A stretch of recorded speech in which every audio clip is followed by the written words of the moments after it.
part of British law. Oh, 100%. Not just something for Islamic law and Islamic countries. I think the Western people would love capital punishment. Well, as far as I understand from what I've By the way, read, have we started? majority of British people support capital punishment for certain crimes. Exactly. Now, my only issue is like the example I gave you, and I was hoping you would address, is in the 1960s there was a case of the man who have you started? Someone on trial for murder. Let me introduce. This is the elf. Sure. This is the elf that I had a discussion with. Christmas elf. Remember the Christmas elf was dressed up in a Christmas elf, by the way. Before the pandemic. Yes, and this is we're having a nice discussion. He's come to me. He seems like a lovely gentleman, and I don't want to have shouting, screaming. I just want to speak to normal people with normal questions. So to be upfront, I'm very atheist. My name's Kyle. Kyle, my name's Ali. That's it. Yeah, so You're I'm very atheist. coming from an atheist background, but raised like Christian. Okay. Are you like Richard Dawkins, a cultural Christian now? Well, no, I don't agree with that. Because imagine if someone said I'm a cultural Muslim. Do you know why he says that? That's ridiculous, right? I don't see how that's possible. But do you know why he says that? Because he's now seen the threat. Because what atheism has done, in a nutshell, is you guys have kind of helped us Muslims. You've paved the way for Islam in the sense where you've come, you've rid the Western world of Christianity. Now there's a religious void, a spiritual void. Islam has come and said, here you go, there's Islam. People are like, oh my gosh, this is what we needed. And now Richard Dawkins is saying, oh my gosh, now instead of having Christmas trees, we're going to have Eid parties. So he's thinking, I've bloody bit that's where it's coming from. There's some truth in that. Yeah. Although I would say the British people I've spoken to became secular, like they abandoned their Christianity. Very, very few of them are going to become Muslim or Hindu or anything else. Some of them will become Buddhist. But the Buddhism they're going to follow is very like pick and choose. It is, but it's not like going to be we're a post-religious country. Exactly. We're never going to go back to being a religious country. I think that's not true, because we believe since day dot, religion has always been, this atheism is a whole new thing, by the way. We never had that from day dot. So the thing is, the fact that there's a surge of people flocking to Islam, to me, I find it a bit like interesting, because it's like from celebrities to people, like even with our organization, we have so many women coming to Islam. Like it's interesting. I'm like a bit intrigued, like, because there's this whole propaganda of women are oppressed and this and that, and women choose to come to Islam. And one of the reasons they say they leave Christianity for Islam is because of the Trinity. Yeah. Which is a separate discussion. Well, that was one of the reasons I left Christianity. Lots of people leave it, but that's a separate discussion anyways. Yeah. We're here to apply capital the Sharia law. There was a couple of things I wanted to ask about. So Sharia law, I wanted to ask about... Sharia, not Sharon law.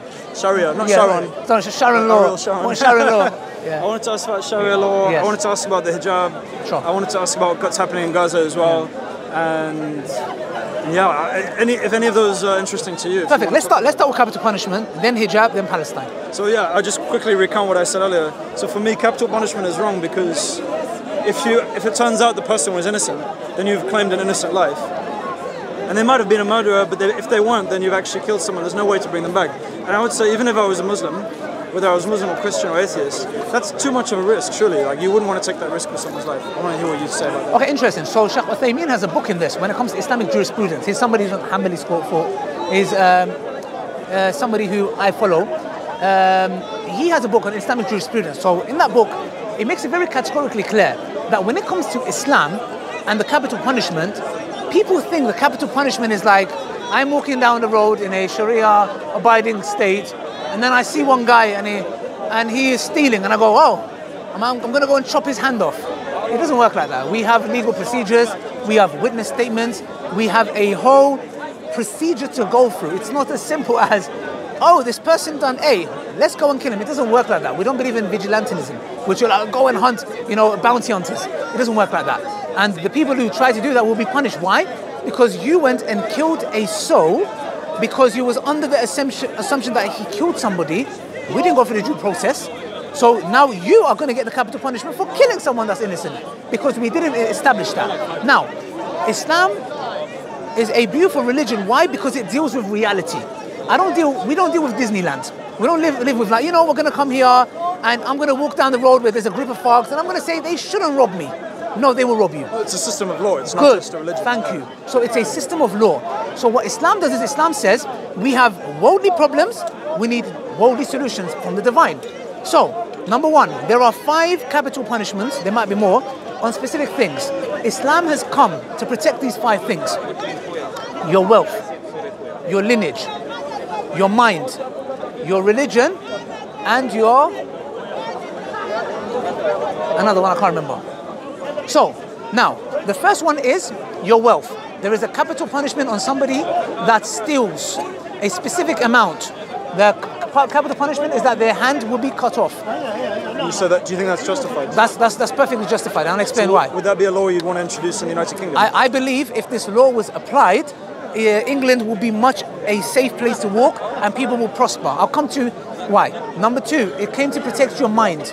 Okay, it came to protect your aql. And also, like for example, your religion. That's why there's a capital punishment on those who apostate. Treason. It's come to protect your lineage. So would you want a punishment in the United Kingdom for Muslims who convert to... No, it doesn't work like that. So if there'll be a capital punishment, there'll be a due process. So it's not about me wanting, it's about that I believe this is the best solution for the Western world. Then there's a capital punishment for adultery. So Islam has come to protect your lineage so that you know your kids are your kids. Yeah? So there's a capital punishment adultery for both men and women. So again, this is a law that you want to see introduced in the United Kingdom? Yeah, 100%, yeah. So I believe it's the best thing to happen. And I'll tell you why, because now we can talk about, oh, that sounds cruel, but let's talk about why. To me it does sound Of course it would. Very, you know why? Because the thing is, sounds authoritarian, sounds very tyrannical. Yeah, you know why? Because that doesn't mean I support theft and adultery and all 100%, I agree. I just think this kind of punishment...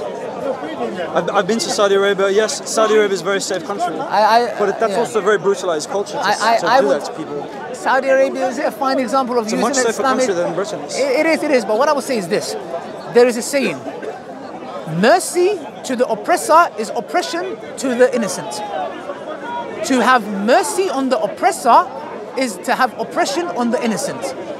So the logic behind is this.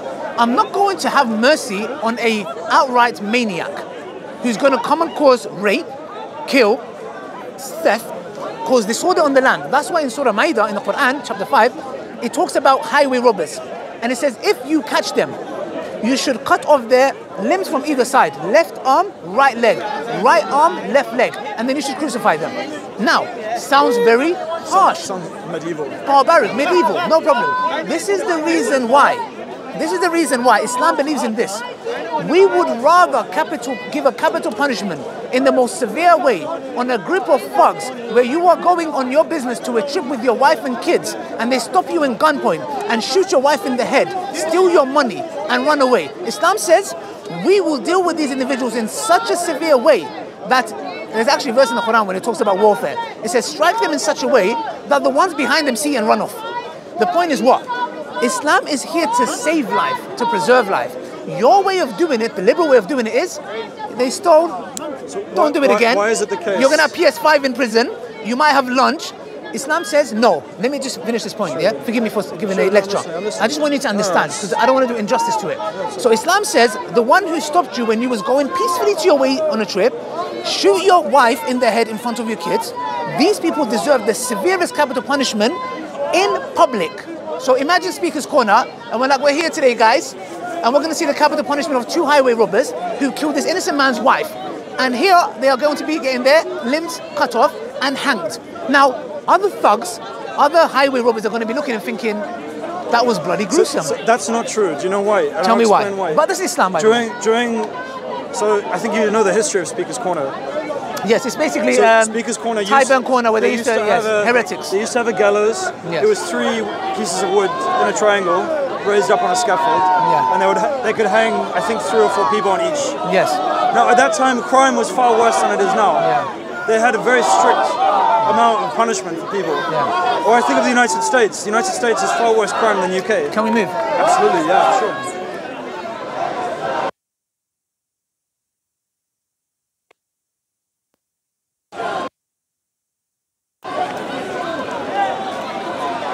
Sorry. No, I want to hear you clearly. If anyone has any questions, please don't mind it. Yeah. Me. But you know, England used to have capital punishment for highway robbers. Yeah. Robber came from France. There was a highway robber in England who what was the punishment? It was hanging. So he was eventually hanged on the gallows. Oh, brilliant. Right where large traffic are, used to be the gallows. Thousands of English folks gathering around. I think they only stopped doing this a couple 100 years ago. It's not that long ago. And yet crime was far worse then. Far worse. It was worse then? Yeah. Okay. Crime in the England was a more dangerous place. In the 70s, 50s to the 80s, 2000. It was far more dangerous. Or I think of the example of the United States, more dangerous country, more thefts, higher incidence of rape, and yet they have a far more capital punishment focused system. Not all the states, but many of them. It's a very good point. So for me, I think we've got to be careful. Now, on the other hand, it's true that China and Saudi Arabia, they have capital punishment and they are safer. And I'll tell you. So I'm admitting that it's not like a clear-cut issue. I'm going to tell you. But we have to be very careful and say, well, look, if someone attacked my wife, killed my wife, of course I'd be absolutely. There's no emotion to describe. Would you want them forgiven? There would be no way to describe the emotion. However, I do believe, as someone, this might be because of my Christian upbringing, even though I'm not a Christian now, I do think forgiveness is the appropriate solution. That doesn't mean you let them have freedom. That's interesting, because Allah says in the Quran... Forgiveness is for yourself. Forgiveness is about letting go of the anger. If you have someone who carries around anger in your heart, you're going to have a higher rate of heart attack, all kinds of stress, illness. So to forgive the person who did that crime is a way of not saying it's okay to commit the crime. It's a way of saying for you, you're at peace, like you can move on. And I know I think in Islam there's a rule, there's a space for that. There's a space for that. So it's not necessarily either or. Just think we have to be careful. Like the example I gave, in the UK, an innocent man was put to death by the state after due process, for a crime he didn't commit. Now how many people in Saudi Arabia or in the United States or in China have been put to death under Islamic law, under Christian-inspired laws, under communist-inspired laws, right? They've been put to death wrongly and there's no way to come back from that. And I just think you're maybe overlooking the risk involved there. Okay, so let's break it down a bit, because there's a few points that you mentioned. In Islam, Allah says in the Quran that there's qisas. For example, a murder, an eye for an eye. So we believe in that, an eye for an eye, yeah? However, Allah says that there's also blood money that can be paid, that can be set at the discretion of the family, so they can ask for blood money. And I'm afraid Allah does say that it is better if we forgive. So Allah is saying it's better if we forgive. He was a peacemaker. It is better if you forgive. That's at the discretion of the family. Not going to a court, and then this person who committed this massacre or whatever, then all of a sudden, the judges that give this the ruling, they do such an injustice by saying 5 years or 10 years, and then the family is distraught.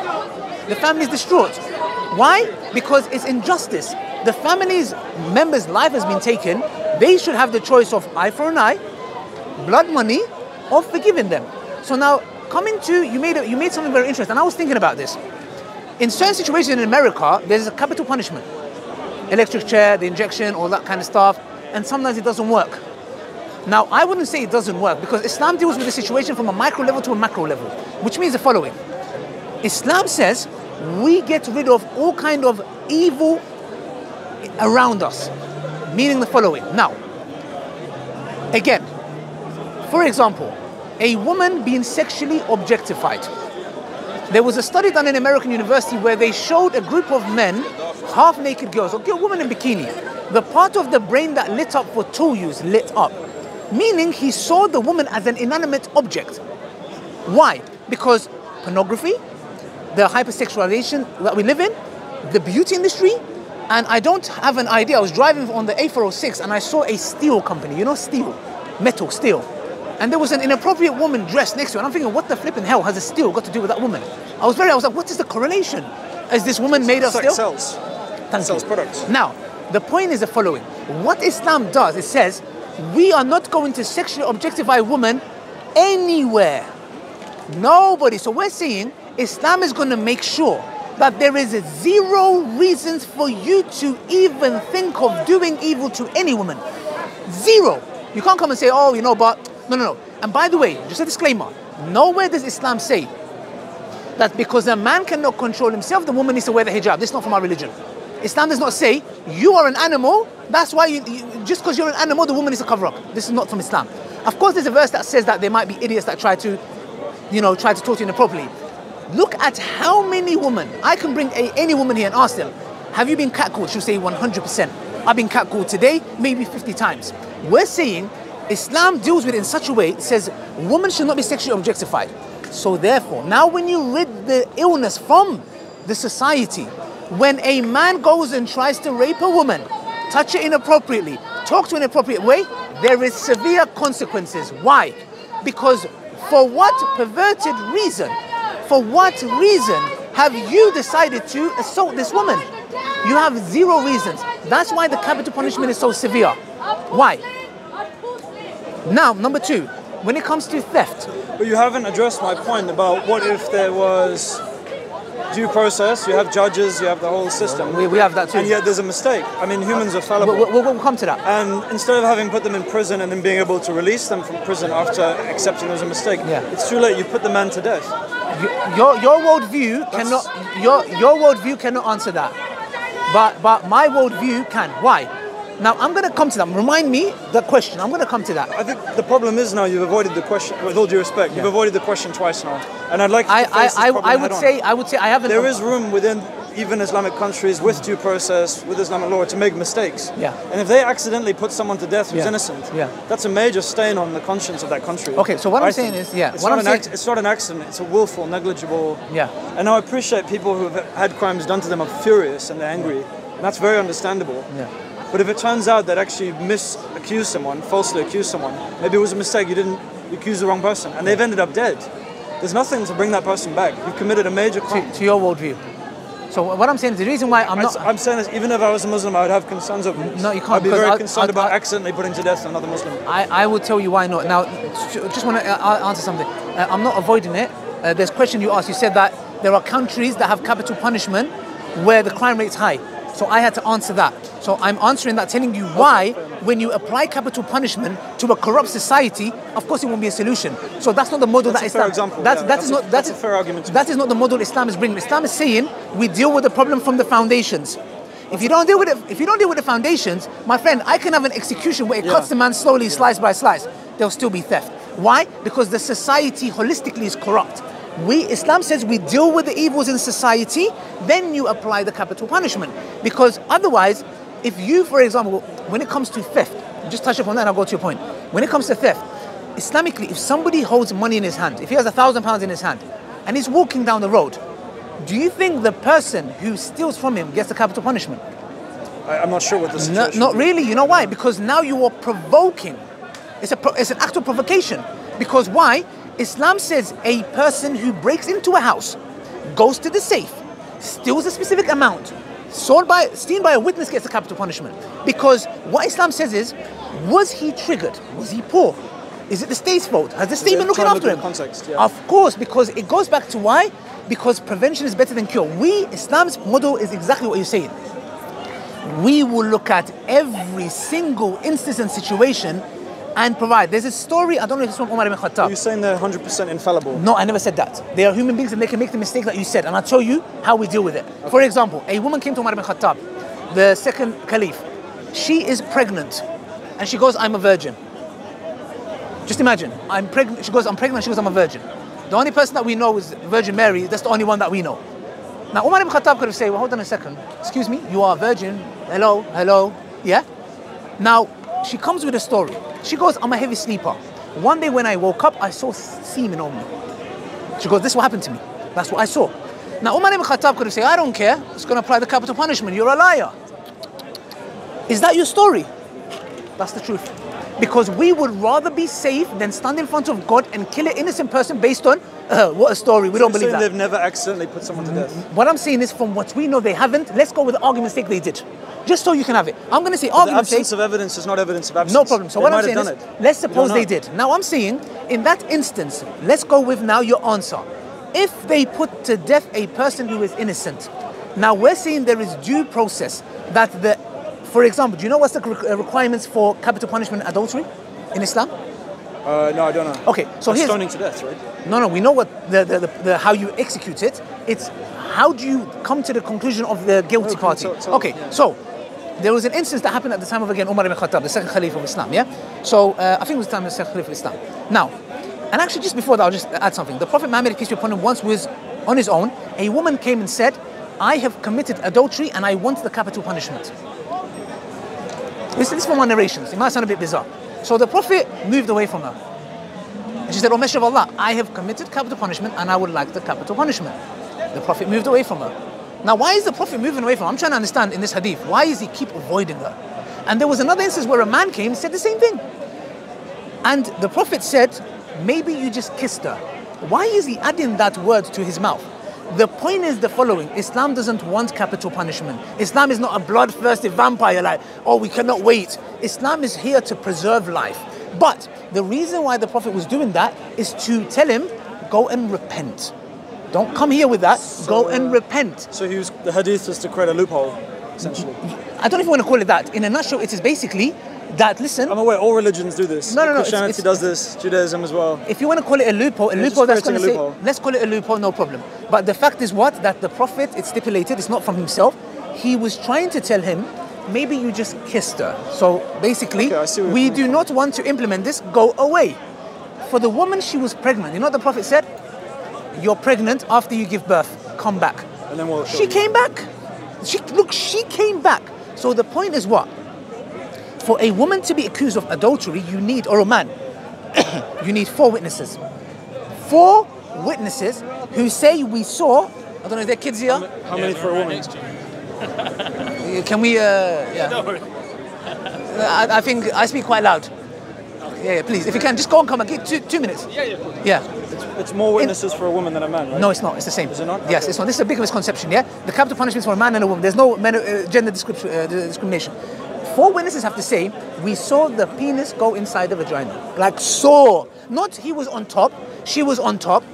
Did you see the penis? Look, if 4 people come and say, she was on top of him. They could all be liars. No. They can't, because now.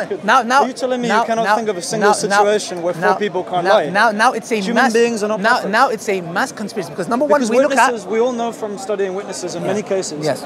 You'll have a car crash happen on a street, and the police will go around and interview 10 different people, and they'll get 10 different images of what happened. Yeah. And some of them will outright lie. Yeah. There's going to be situations like that.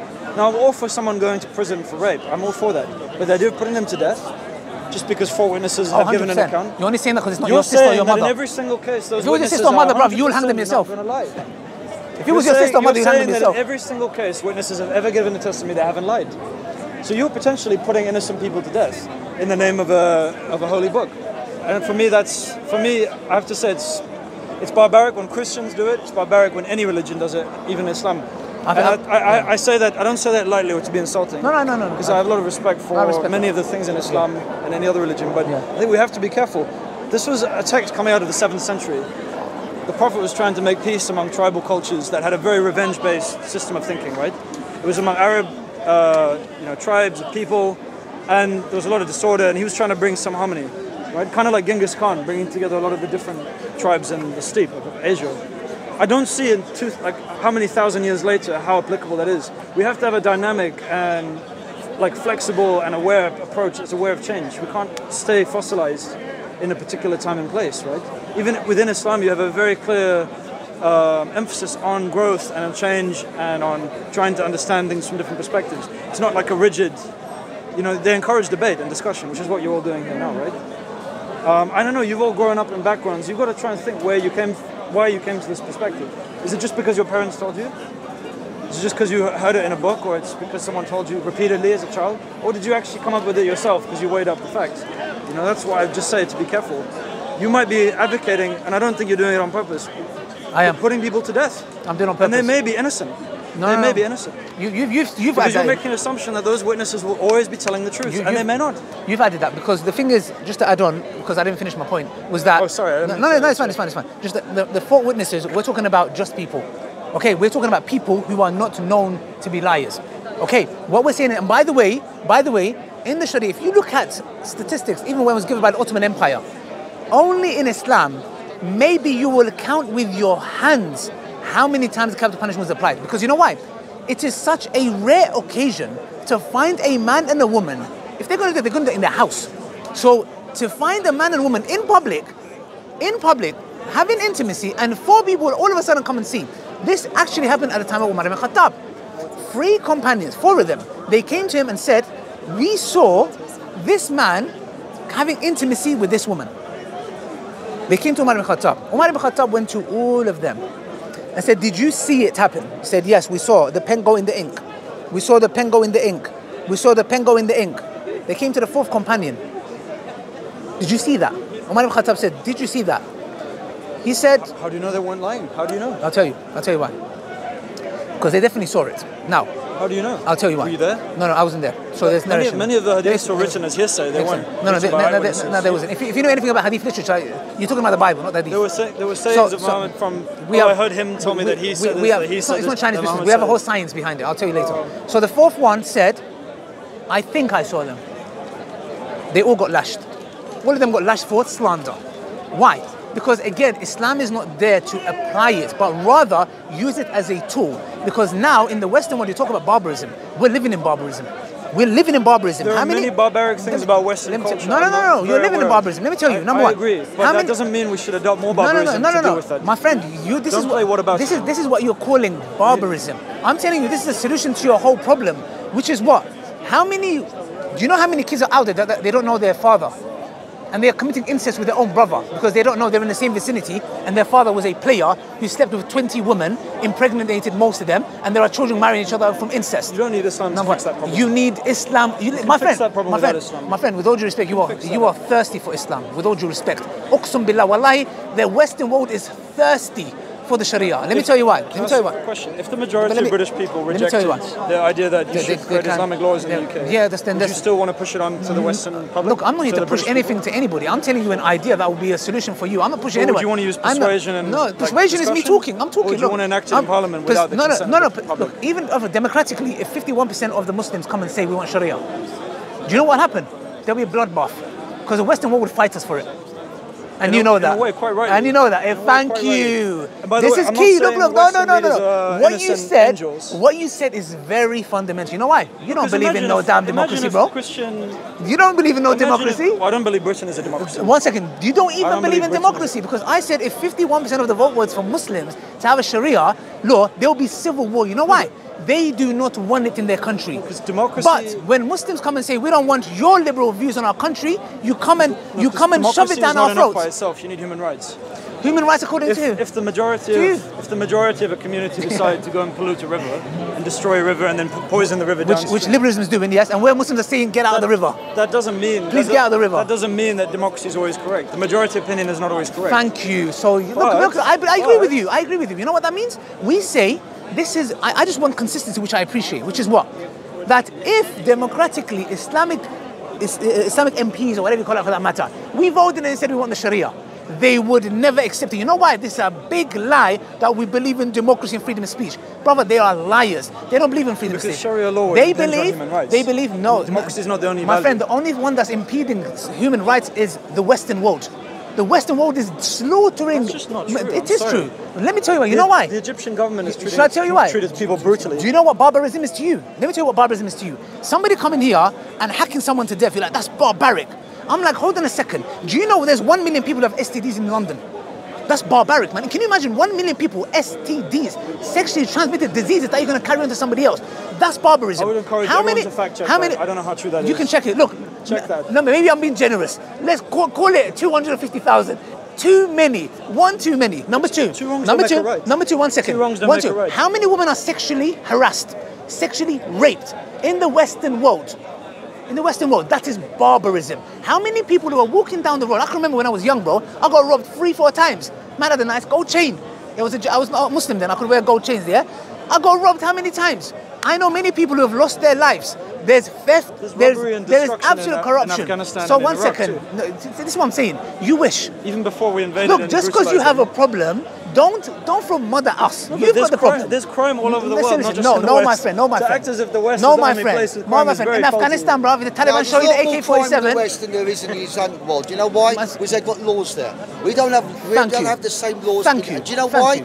Because we've been sexualised in the last 50, 60 years. Thank you. The only reason the gays and the trans people are coming out was they never used to do that before, but we've been sexualised. Like, if you're too dumb not to see that, right? If you want to worship people like, right? If you want to worship people, if you want to worship people like Taylor Swift, Madonna, and exactly, right? Degenerate people. Degenerate people. Have you seen Madonna? She looks like the movie. You know the movie Saw? Do you know have you seen the movie Saw? She looks like that. Do you know the hijab was born in this country in Yes. the 1910s, 20s, 30s? Yes. And why was that? Well, as far as I understand, modesty. Islam got What the do girls hijab have from the now? West No originally. modesty. Do you know why? Me. Look at my Are you hair. a Muslim? became one recently. I'm an Oh, you became recent. Okay, There's nothing about the hijab in now the let me Quran. tell you something. It comes from There is in the Quran. comes from Portugal. Come Comes on. from No, it places doesn't. outside of. What do you think about LGBT people, right? Listen to this one. Listen to this one. LGBT, right? You get one village full of Muslims, 5,000 Muslims, and you get another village full of LGBT people. The Muslim village will thrive and continue. The the lesbians aren't going to have any children. The gays aren't going to have any children. The trans, they've screwed their bodies up. The bisexuals don't know what they're doing. The asexuals don't even want to be there. You know what I mean? You think they should throw them in prison? No, I think their village will they'll have no children. So you have 5,000 LGBT lesbians. It's even against evolution. Yeah. So what will happen? You know, about 100 people. The fertility rate in Turkey is going down as well, man. Please, can we have all? Why? Because of the Western problem. Do you understand the problem with LGBT? No, it's not. No. Do you understand the problem with LGBT? They produce nothing. I understand your point. You made great point. No. You made great point. The reason is, look, what I'm saying is, one second. I'm saying barbarism. Should I tell you what barbarism is? By the way, if there's a book that I always recommend to all the females, yeah? Beauty Sick. The biggest barbarism is to reduce a woman to a mere sexual object that the only thing that she believes she has is her body. That is the biggest barbarism I've seen, that a woman has to go, wake up and spend 2 hours to do makeup. She's afraid. And you know there was a study done, by the way. When COVID was going on, you know we had to wear the masks. Guess what? Women were wearing the masks even they were told that they don't have to anymore. And they asked him why. Because they said, I don't want to be judged based on my appearance.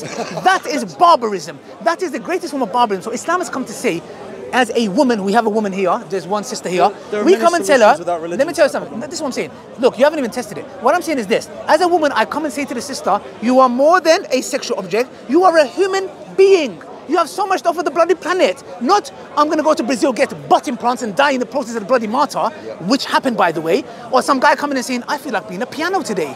I'm a piano. I'm going to marry a tree. So the point is, when you have these issues, this is the reason why I say, you might call it barbarism, but I swear to God, one highway robber being executed in Speaker's Corner when everybody's watching, best believe that. Let me tell you something, what's more disgusting is those innocent people being robbed by those highway robbers because they get a slap in the hand and play PlayStation 5 GTA in prison. That is barbarism. Can I make a short statement? Please. The West is responsible for a lot of barbarism. I'm not going to pretend otherwise. In Iraq, the Bush and Blair coalition invasion killed about 1 million dead people now in Iraq. In Iraq and 500,000 in Afghanistan. A couple million real dead terrorists. in Vietnam. You've now got a genocide happening in Gaza that's supported by the West. Even though most British people are against the genocide, the British elite are still supporting it. I'm aware of the barbarism in our country. We also support a lot of the barbarism in the Middle East. Selling weapons to Israel to continue the genocide. We sold weapons to Saudi Arabia as they were massacring people in Yemen. Selling weapons to Turkey as they were massacring the Kurds. I'm Kurdish, by the way. Sure. I mean, you know, understand this. Selling weapons, invading Libya and destabilizing Libya. So that country is now still in civil war, right? Still to this day. Even Iran. I could give a lot of examples. Yeah, there was a democratic leader in Iran, Mossadegh, and he was overthrown by MI5 and CIA. Democracy. Right. Democracy. Right. It shows you. And you know why the British people, they do believe in democracy. The British elite, we've got to separate the two. The British public, if you ask them about a lot of this, they won't have any idea. Many of them, they don't know that Britain is a major sponsor of radical Wahhabi Islam. And why don't they know that? Oh, don't say that now. I'm a Wahhabi. They don't know that Britain helped to create Pakistan as a radical Islamic state, so that they could have a strategic outpost in South Asia and Central Asia. They understand. They don't know this. Many people have read the history and the declassified. You know what they do? They are strategically consistent, not morally. You remember, the British Empire was terrified of one thing and one thing only in the Middle East. More than Zionism, more than Islam. They were terrified of Arab nationalism. The idea that there would be an Arab alliance of Arab states that could throw out Western countries, throw out the French and the British, and create a unified state. And it wasn't just Nasser in Egypt, and it wasn't just people like Saddam Hussein later. They were terrified of that idea. And so what did? They sponsored radical Islamic alternatives to that to try and appease it. So when Saudi Arabia and Egypt were at war, they supported Saudi Arabia. Hundreds of thousands of people died in places like Yemen in a proxy battle between the two. These are all the strategic games that Britain plays. Radical Islam has been a very helpful tool of the British elite for many, many years. Many years. Saudi Arabia would not exist without the British. Pakistan would not exist without the British. You've got to remember this. It's a tool. The person who did the Manchester bombing, he was part of something called the Libyan Islamic Fighting Group, right? He was part of a radical Islamic organization that was trying to overthrow Gaddafi. Why? Because Gaddafi he was Muslim, but he was more of a secular, universal leader, and he didn't want to just have Islamic rule. Now that man who did the Manchester bombing was part of the Libyan Islamic fighting group, supported by Qatar and Britain. He then turned those guns back on the United Kingdom. This is something British people are not aware of. They are responsible, or Britain, the British elite, are responsible for a lot of barbarism. Now I also have to address a massive problem though, that in the United Kingdom there's a lot of Islamophobia, scapegoating Muslims. Yeah. We have economic problems. Oh, do we blame the wealthy who've been buying up all of the housing, polluting the water, privatizing national railways, causing them to run inefficiently? Do we blame Thatcher? No, we blame Muslims, right? It's a very easy cop-out. Yeah. So I agree there's a lot of scapegoating. I'm almost finished. Can I I agree. You're making brilliant points, mate. Come on. I'm cheering you on. Come on. There used to be the scapegoat, well, it still is. The last statistic I read was that in the United Kingdom, there was a study of racism done in the UK, and you have to take it with a pinch of salt, right? Because if someone says they're racist, I think I've heard that can mean a lot of different things, right? Yeah. It can mean I want to kill all those people, or it could just mean I don't want to live next to them. So there's a range. So take it with a pinch of salt. But this study that found out about 3%, I'll try and find it, maybe share the citation. Is it the one that said the two disliked people is the Muslims and the Gypsies? Muslims and Gypsies, right? Yeah, you remember this. Very small number of anti-Semitism. I think it was like 3 or 4% of the British public. There was a small amount of anti-black racism, about 8%. This is what I remember, so you have to check this. Yeah. It was more than 40% of anti-Islam sentiment. And the only group that had more hatred towards them than Muslims in the UK was Roma Gypsies, which is another group that's been... Was it Roma Gypsies or Irish Gypsies? The Roma community. They're slightly different. I shouldn't call them Gypsies, so I should use the right words. Yeah. But yeah, you understand the point. Yeah. So I'm aware of all of this. I know the way liberalism works, right? On the one hand, they scapegoat, and they blame Muslims for problems created by the rich elite in this country. On the other hand, they go and they add to radical Islam in the Middle East, right? They sell weapons to Saudi Arabia, the biggest source of Islamic terrorism in the world. Remember Hillary Clinton, the leaked cables that WikiLeaks leaked? Hillary Clinton was well aware that it wasn't just private individuals in Saudi Arabia, but the Saudi state that was funding ISIS. Can I just make one point? You're linking Islam to politics. Islam is I'm sorry, but in the Islamic world, politics and religion are not just separate. They're not separate. You've got to understand this. For many centuries, it used to be the same for Christianity and Judaism. You talk about Islamophobia. There was no Islamophobia in the 60s, 70s, I'm almost finished. I promise. I'm almost finished. Having said that, there are major problems. So I'm very sympathetic. I'm on the left. I try and be tolerant. Try and be, even as an atheist. Having said that, there are major problems with Islamic public opinion in Britain, and we have to be honest about it and confront it obviously. I think there's almost 50% of UK Muslims support Hamas, for example. Say that again? They support Hamas. The last study I read said 46% of UK Muslims polled support Hamas. Oh, interesting. They were given the option of saying, I don't support either Israel or Hamas, but most of them chose to say they support Hamas. Now, I think what's going on, the Israeli government is doing is a genocide. But that doesn't mean I support Hamas. Now we've got to address this. If we're serious about dealing with Islamophobia, address the problem. We also got to look. A lot of Muslims also downplay Israel made Hamas. Israel created Hamas. There's some truth in that, but that doesn't mean you should once the Israeli problem sorted out, Islamophobia will go. Tell them to end the apartheid. There will be no Hamas. Tell them to end the apartheid and kill innocent men. You are doing that, and like Elon Musk said, and all of a sudden he went to Israel for a nice trip, and he came back and he changed and a U-turn. He was like, you're creating more Hamas. I agree with that. Yeah, 100%. So yeah, I mean, look, thank you very much. No, we'll leave it there. It was a pleasure. There's probably a million things I wanted to ask you about. Thanks, guys, for listening. It's great. Thank you very much. I really appreciate it. Thank you very much. Thank you very much. Look after yourself. And next one will be the hijab. Okay, yeah, no problem. No problem. Thank you very much. Guys. You should ask him questions. Got a lot of answers. Any questions, please? Yeah, I was going to ask you one, right? He's got a question. Any questions? Right, okay. Asking him or me? Right. Right. Oh, no, you guys separate. You declared you're an atheist, go, right? I need to edit the videos to release them, yeah? What my religion. No, don't go. What kind of society can we have if everyone's an atheist? You shouldn't believe what you want to believe. I'm not like saying everyone has to. Because but we're here to... I'm not like saying no, wait. So where do we get our morals? If you expect me to edit For me, I believe there's a place. Yeah? Okay, then we're going to find a new editor. We can't do it because we're here till late. You see, this is the thing, Jake. You need to think strategically. You need to think strategically. No, not strategically. We've got over context. When summer finishes, what are you going to do? When that comes in? You're not doing it if you're not thinking.